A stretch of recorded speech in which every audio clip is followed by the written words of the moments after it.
Hello, good afternoon, good evening, good morning. Oh, I seem to be echoing on somebody's channel there. Thank you. Lovely to see you all. Thank you for joining us today. You will see that it's not just the three of us today. We have a fabulous guest who we'll introduce in just a moment. But welcome to the Business Brunch. If you've just stumbled across this for the first time and think, oh, what am I doing here? We offer continuous professional development over lunch in bite-sized chunks. So we want to help you learn, we want to help you evolve, we want to help you thrive in this crazy world that we live in any shape or form that we can. My name's Sarah Farmer. I'm an executive coach and I work with senior leaders and leadership teams. And I'm joined by my two esteemed colleagues, Vanessa and Melinda, who I'll get to introduce themselves in just a second. And we'll come to you as well, Matt. We're going to hold you till last to introduce yourself. But do say hello. We are going across multiple channels, so don't worry if you can't see your other people's chat in the box. It might be that they're coming from Facebook or somewhere else, but just say hi, let us know where you are, and we'll be coming to say hello to you soon. But whilst you're doing that, and tell us where you are in the world. Is it sunny? Is it raining? Do we care? We do in England. Vanessa, who are you? What do you do? Hi, who am I? I'm a marketer. There you go. And I work at eServe. That's it. Melinda, who are you?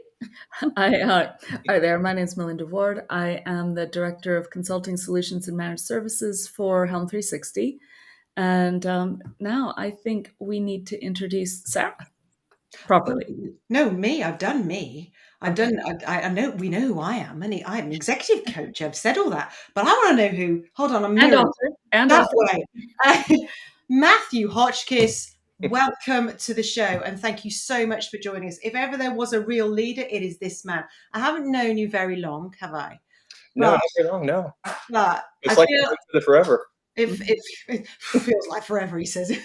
But you are a top guy. You're a senior leader. You've been helping organizations for years achieve amazing sales success. But tell us a little bit about you, and then before we get into the main chat, we'll go and say hello to who's out there as well. Sure. Thank you. It's very kind. I don't know if this is an American thing, but everybody's pointing at these different windows. Remember the Brady Bunch? Yes. Feels very Brady Bunchish. Because I'm on reverse now, I'm all the wrong way around, Matt. Another topic for another day, I guess. Uh-huh. Sarah said, thank you for that very kind intro. That was very lovely. My name's Matthew. Usually I'm in trouble. I've been living and working in the UK now for, the last 13 years. I'm originally from the west coast of the US, just north of Seattle, kind of on the Canadian border, for those of you trying to figure out what the accent is. For the last decade plus, I've been in senior leadership, head of positions for a variety of companies, in business development, sales, operations, people development roles. And most recently, I've been, for the last, 6-7 years now, it's been in the MSP kind of tech space, which I absolutely love. Oh. And that's a little about me. I'm really passionate about this topic that we're going to discuss today. I think, over the last year, I've been really actively looking at companies who are getting it right. And, they don't, there's a real disconnect between what people put on their kind of about us pages and their core values and what they hang on the posters right inside the door and what their actual company values and cultures are like, and in true leaders. And so, I'm really excited to talk about this today. Oh, good. So you're right. There is a massive disconnect. But when people do get it right, goodness me, what a pleasure it is to work with those companies. Vanessa, should we just check in and see who's saying hi? Who is there? So Danny is back and he says, hello, everyone. Hello. And he is, as usual, joining from the shed quarters in sunny, rainy, against Stoke. It's a bit like that, isn't it, here? Andrew Cameron is here. It's the first time, so a warm welcome to you, Andrew. Yeah. Welcome. Andy David is back. Hello, Andy. Great to see you again.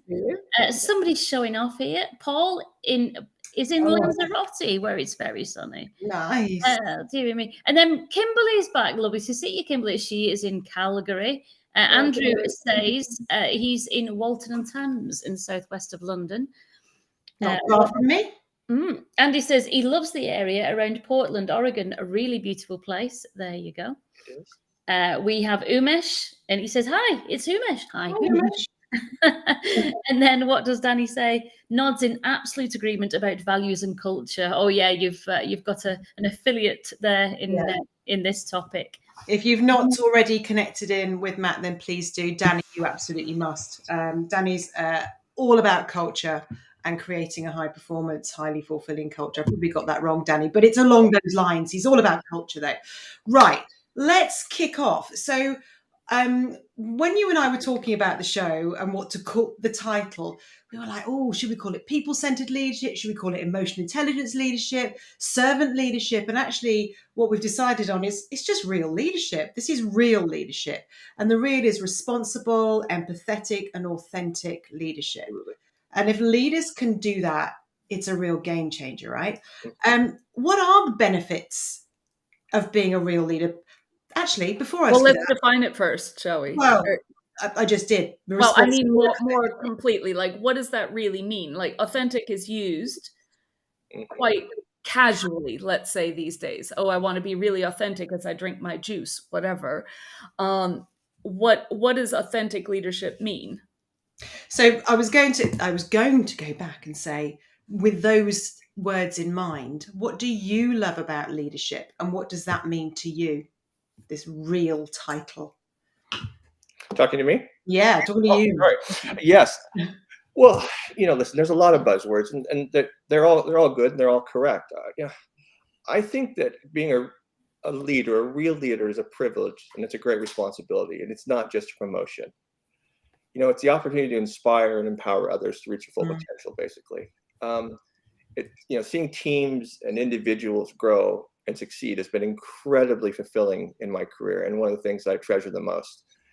I don't think real leadership is necessarily about being in charge. It's about taking care of those who are in your charge. And when we give people space to grow, I think we're often surprised by how much they are actually capable of.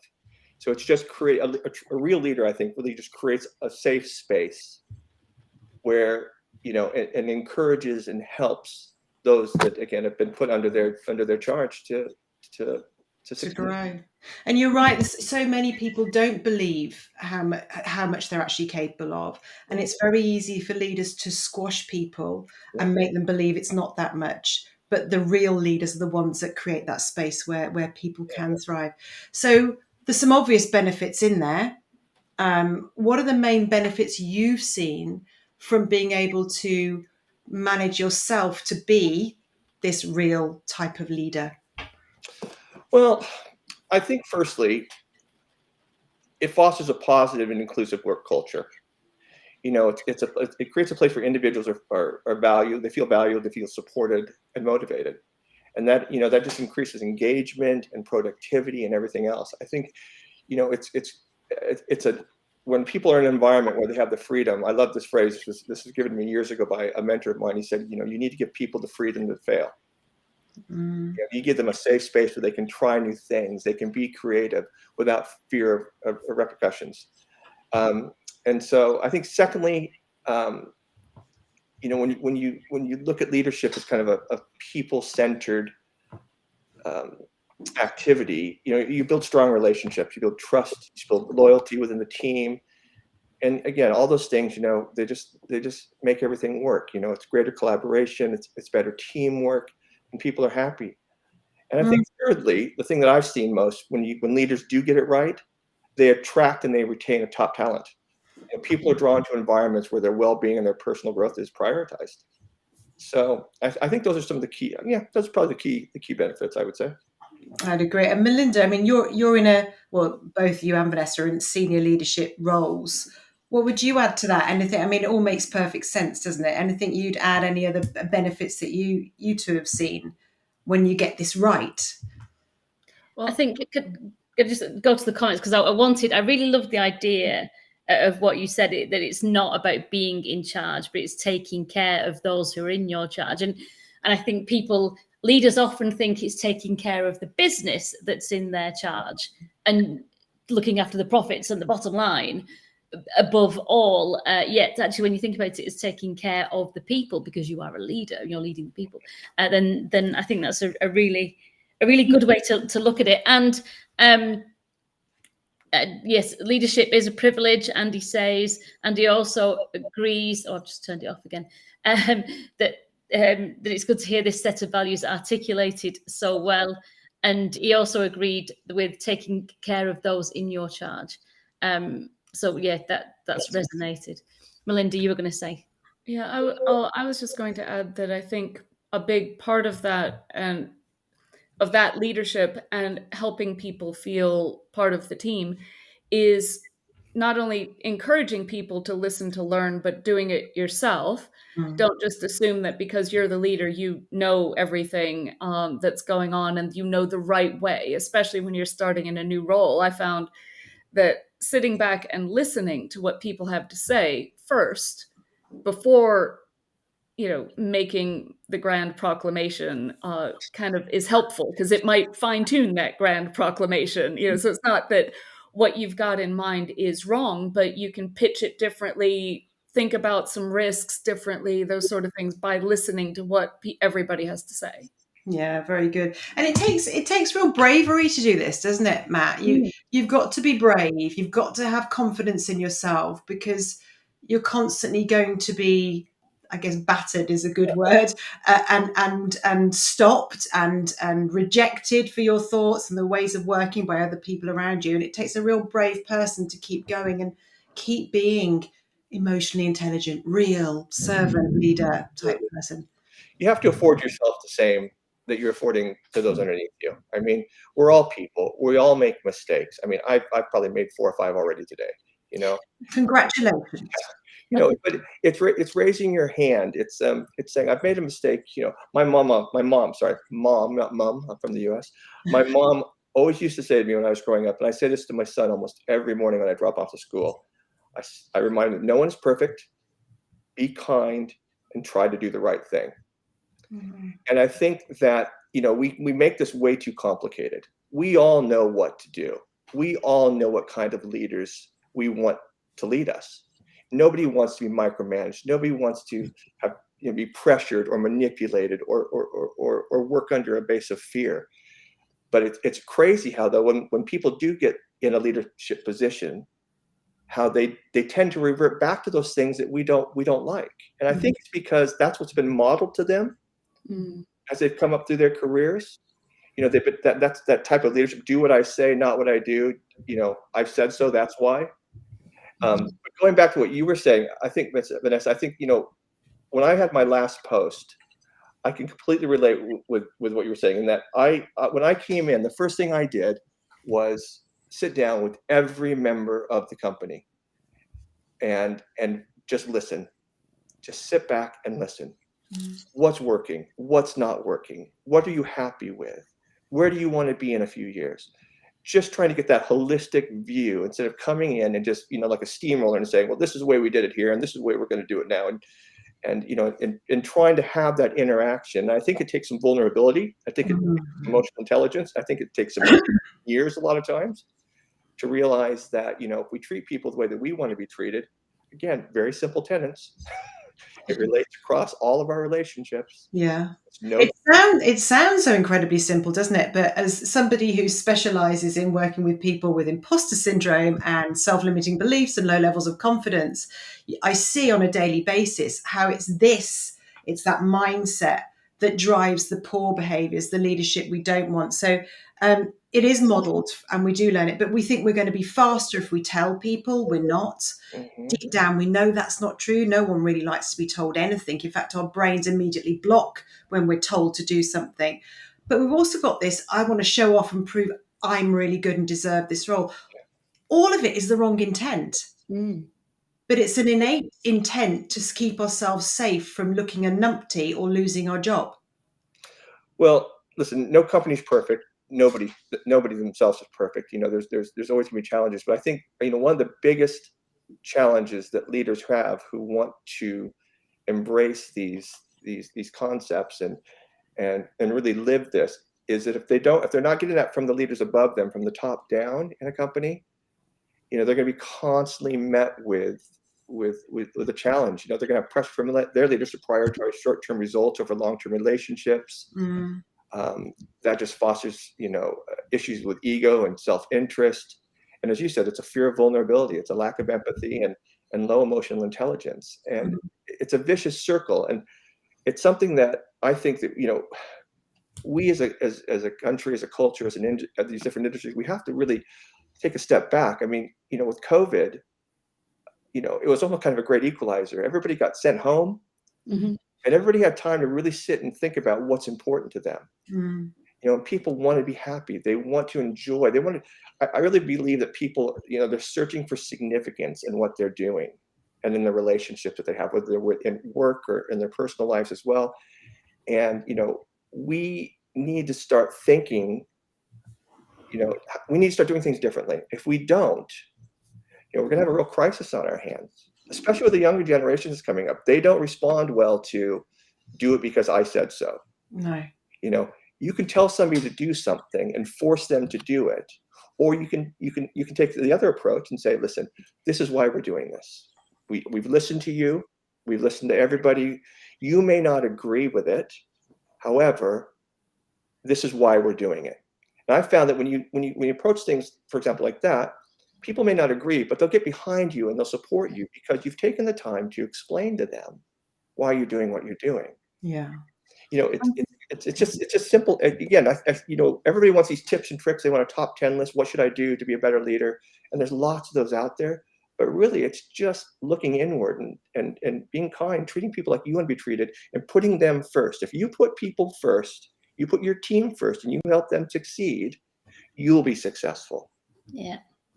Should we pop to the comments, because there's one thing I do want to say is that you do make it sound very simple, because you are what I would describe as one of the very few, the 1 to 2% of leaders who are innately emotionally intelligent.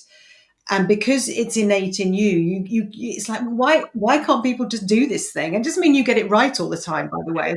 It is very difficult, and it's a conscious thing. I have to daily check myself. Yeah. I get stressed like everybody else, and somebody's arguing with me or they're not getting it. I just want to say, you know what, just do it. Just do it. Sorry, it's my phone going off now.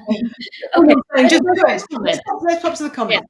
Okay, so Danny said if he could share his own, to create spaces where all can contribute purposefully without fear of ridicule or reprimand. Yeah. Kimberly says allow people to be themselves. People thrive when working in their natural talents and on fun, creative teams. If that's what they want, absolutely. I think you're absolutely right. Ask people, what do they want? What do they love about their job? And really allow them to do that, and find other people in the team that'll take up the slack and other things. I agree with you with that. So Danny says it can also be culture, the agreed ways of working around here. If the culture nudges people to behave or accept behaviors in a way that's actually incongruent with the business, then managers, leaders then adopt behaviors or force people to deliver for the business that feel uncomfortable. Force people to. I get the gist. Yeah. Okay. Yeah. I got lost partway through there, but Yeah. Those misaligned cultures make everything harder work. Saying, yeah. Danny's on a roll here. People have a habit of becoming what you encourage them to be and not what you nag them to be. Andy says that's exactly what Herb Kelleher of Southwest Air used to say. You've got everyone chatting. Deborah says, I stopped using treat people how I would like to be treated, and then started using treat people how they want to be treated. Very good. Yes. And Andy says, if you're not familiar with Herb's story, check out the Innovation Stack. It's a fascinating book. I liked, or just wanted to add as well, I like what you were saying about being brave in leadership and showing that vulnerability. Because I think what we have to do is we have to show that we're always learning. And we also have to employ people who are better than us. And being a good leader it's all right if you've got people in your team who are better than you at different things, because you're curating a perfect team. Yeah, and so you've got to be brave to take on someone who's better than you, because people are scared that they're going to have their jobs. But that's a mark of truly brave and secure in yourself. This is where confidence comes in. People with low levels of confidence cannot be brave enough to have someone in their team that might surpass them, and yet that's exactly what they need and should be striving for. Exactly. You have to. You can't ever lose the ability to admit that you've made a mistake and own up to it. Raise your hand. I made a mistake. And those 3 words, I am sorry. Mm. Yeah. I have apologized to my team members more times than I can count. When I get frustrated sometimes, I get tired, I just make a mistake, I didn't listen well. And I think it's very important for them to see you as a real person who actually cares about them. And when you admit that you are, you are fallible, you're not perfect. Just because you have some sort of a leadership, CIO, head of whatever in front of your name does not mean you all of a sudden are some omnipotent, master of the universe. You're a real human being. Unfortunately. We come to work after having a fight with our spouse, tripping in the drive, whatever, and we bring that with us. And we have to just be, I think it's all about being real. It's being authentic, more buzzwords. And it is very, very difficult at times, but you have to want to do it. Yeah. Yeah. And some people seem to think, well, some people who've maybe not experienced this real leadership type concept and empathetic leadership seem to think that, oh, if you listen to people, if you say you're sorry, if you admit mistakes, you're just being a pushover. But it's actually quite the opposite. And it looks so insecure when people see, for teams to see managers being, resistant to listening and uncomfortable with that. So that's where I think a lot of new leaders who haven't had guidance can go astray, because they think they have to be like the tough leader who knows everything about everything, when actually that's exactly not the case. People don't need it and they don't want it. So let's have a think. I'm just conscious of time now. So real leadership. The real is the responsible, empathetic, authentic leader that is an emotional intelligence servant leader, whatever you want to call it. People-centered. They put people first, but they care a lot about the figures too. It's not that we don't care about getting good business results. It's just we know we get it through people, not the other way around. I know you're not a fan of top tips. Here's a top 10 tips to be a real leader. But if you could give people advice, anyone listening today, what advice or what tips would you give them? What's helped you most? That's a tough one, isn't it? I think. Get a coach. Sorry, did I say that out loud? Get a coach. Have training. Whoa, I finished. I'm done. I think there's a few things that everybody can do. And I think there's things that I've struggled with, that I've had to work on. I think that have made huge differences. I think the first is to practice active listening. Most people don't listen. They're just waiting to respond. Yeah. They're hearing you talk and they're processing how they're going to respond to it. So they feel important. They don't sound stupid, whatever. And it's taking that time to really listen to what somebody's telling you. Ask follow-up questions to make sure you really understand. People communicate differently. They give different cues. Every team member is different. What's important to one may not be important to another. Again, it's taking the time to get to know your people, and you do that by active listening. I think the second thing is cultivating self-awareness. That's probably a 3-hour topic, but it's reflecting on your own strengths, your own weaknesses, your leadership style, being honest about what your values are, your biases, your triggers. What are your thoughts on leadership 360s, on behavioral 360s? Have you ever done those? What do you? Yeah, listen, I think they all have their place. But again, I like to try to keep things simple and call it old school, whatever. I think we make things too complicated. I really do. There's some great tools out there. Don't get me wrong. And I think they're in place. But, at the end of the day, it's about prioritizing employee growth and development, your team's growth and development. If you invest in your people, and you provide mentorship, guidance, you give them the resources they need to acquire new skills, achieve their professional goals. When you prioritize their development, they'll die for you, because they know you care about them. They know you want them to succeed. There's nothing worse than being in an unbalanced relationship, whether it's in business or whether it's in your personal life. Both people need to get something out of that for it to work. A mentor of mine told me that once, and I've always held on to that. And if you're genuine and people trust you, and that takes time to build, like anything in any relationship, and they see that that you actually want them to succeed. You want them to be happy. They'll give and they'll give and they'll give. They'll do their best, and that's all you can ask for. I love that. I love that just that thing. Unbalanced relationships don't work. Yeah, and that's so powerful, isn't it? And it's so true. So that's so you've got to get the level of power right. You don't want to overpower or underpower. There's some really good comments coming up, and Andy's got a great question as well. So I don't know if we can just pop over. Yeah, let's see. So Danny says inclusion is where you can say I need help. That applies to all members of a group, including the leader. Yeah. And then Andy asks, what qualities do you look for when adding to your team? I want people who are genuine, who are going to be real. When I first got hired, my first real sales role, my mentor's name was Terry, and he said to me, sat me down, he said, listen, there's only a couple of things that are going to set me off. They'll do my head in, he said, don't lie to me and be honest. Yeah. Said, make a mistake, raise your hand. I distilled that all down to it's just being authentic, being honest, and willing to jump in there with everybody else and be kind. Again, I love that phrase, be kind. Just be kind.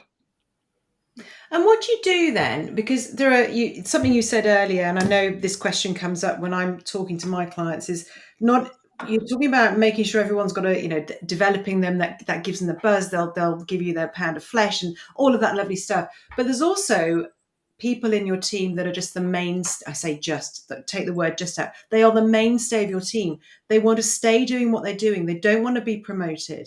Mm-hmm. So what are your thoughts on that in maintaining fulfillment, productivity, performance? How do you handle that? Is it the same?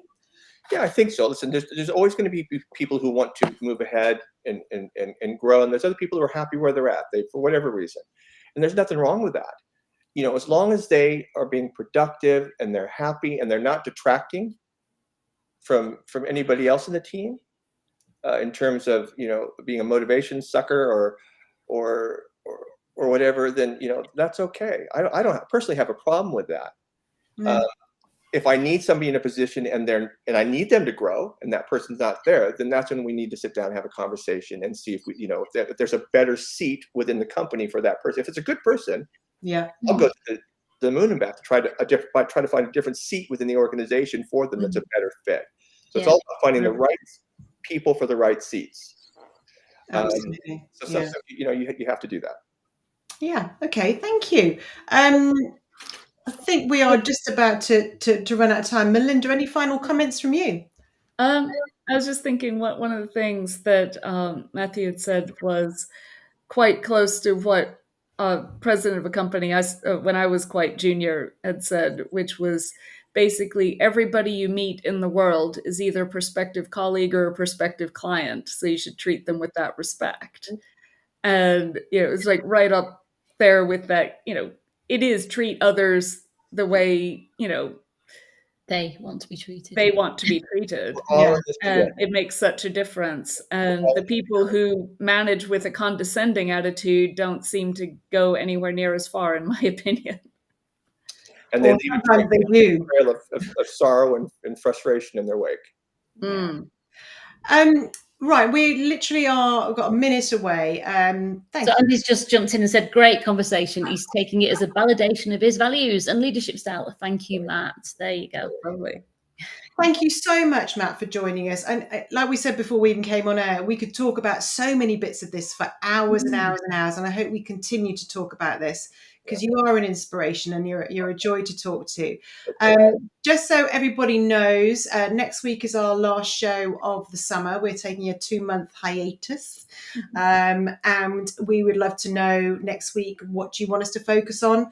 And we're going to ask you lots of questions. So do show up and we're going to be having a nice old chinwag about stuff too. So I shall bid you all farewell. Thank you, Vanessa. Thank you, Melinda. Thank you, Matt. Have a wonderful rest of your day and a wonderful week, everybody. And we'll see you next week. Take care. Bye.